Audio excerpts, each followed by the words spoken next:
भाई और बहनों, आज परमेश्वर चाहता है कि हम आहार लें, आत्मीय आहार लें और आत्मा में जिए और आत्मा के अनुसार चले। हम खुद भी एंकरेज हों और लोगों को भी एंकरेज करें। हे भाई और बहनों, आज परमेश्वर इस वचन के द्वारा हमसे बात कर रहा है। क्या आप अभी भी आत्मा में बच्चे हो? अभी भी आप दूध ही पीते हो?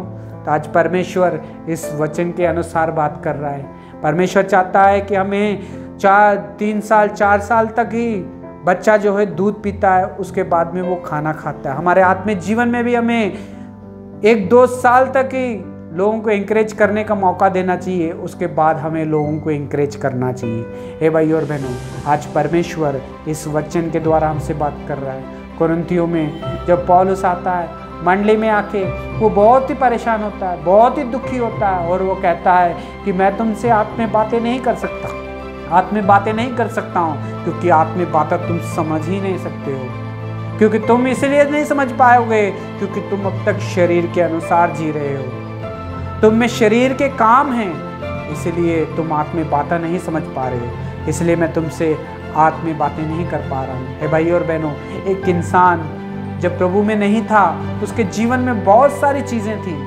गंदे काम थे, लड़ाई झगड़ा था, गाली गलौज थी, ये सब काम वो करते हुए आता था और परमेश्वर के घर से दूर रहता था। लेकिन बपतिस्मा लेने के बाद में, तौबा करने के बाद में, अगर आप 10 साल के बाद में भी अगर आपके जीवन में वही गंदे काम, वही गाली गलौज, वही लड़ना झगड़ना, वही जलना सड़ना अगर आपके जीवन में है, तो इसका मतलब है कि आत्मिक जीवन में अब तक भी आप नहीं बढ़ पाए हो, आत्मिक जीवन के अनुसार आप नहीं जी पा रहे हो, शरीर के अनुसार ही जी पा रहे हो। हे भाई और बहनों, जब हम आत्मा के अनुसार जिएंगे तो आत्मा की बातें भी हमें समझ में आएंगी।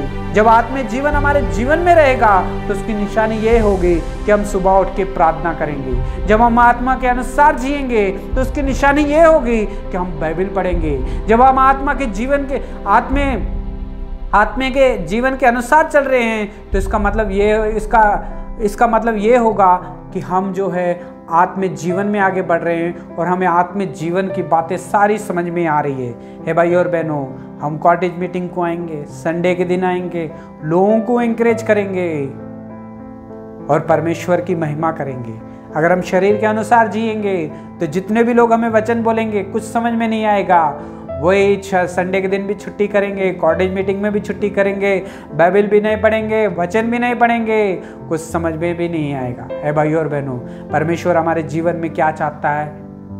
हम आत्मिक जीवन में और भी आगे बढ़े, दूध पीते हुए बच्चों के समान नहीं, बड़ों के जैसे बने जो कि आहार खाते हैं। हे भाइयों और बहनों, हमें आत्मिक जीवन में जो है आहार खाना है, वो परमेश्वर के वचन पढ़ने से, सुनने से हमें मिलता है। सुनने से हमारा विश्वास जो है बढ़ता है। अगर हम सुनेंगे नहीं तो हमारा विश्वास नहीं बढ़ेगा। हे भाइयों और बहनों, आज परमेश्वर इस वचन से हमसे बात कर रहा है। प्रभु यीशु मसीह इस दुनिया में आए, आपके लिए, मेरे लिए इस दुनिया में आए, आके उन्होंने कलवरी क्रूस को उठा दिया, खून बहा दिया, ताकि उस खून के द्वारा हमारे पापों की माफ़ी हमें मिल सके।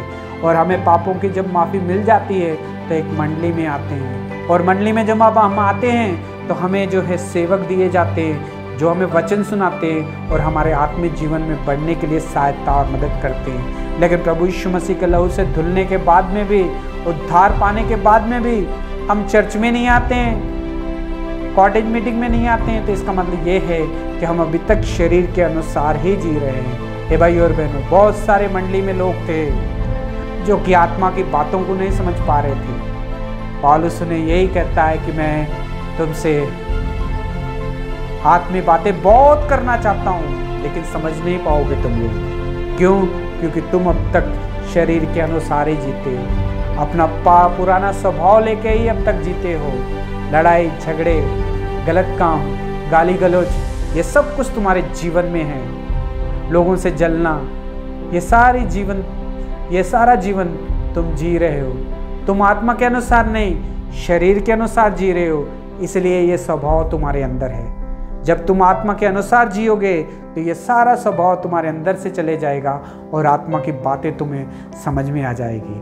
हे भाइयों और बहनों, पौलुस मंडली को कह रहा है कि मैं तुमसे आत्मीय बातें करना चाहता हूँ, लेकिन तुम समझ नहीं पाओगे क्योंकि तुम अब तक शरीर में जी रहे हो। क्या आप आत्मा की बातों को समझ पा रहे हो कि नहीं?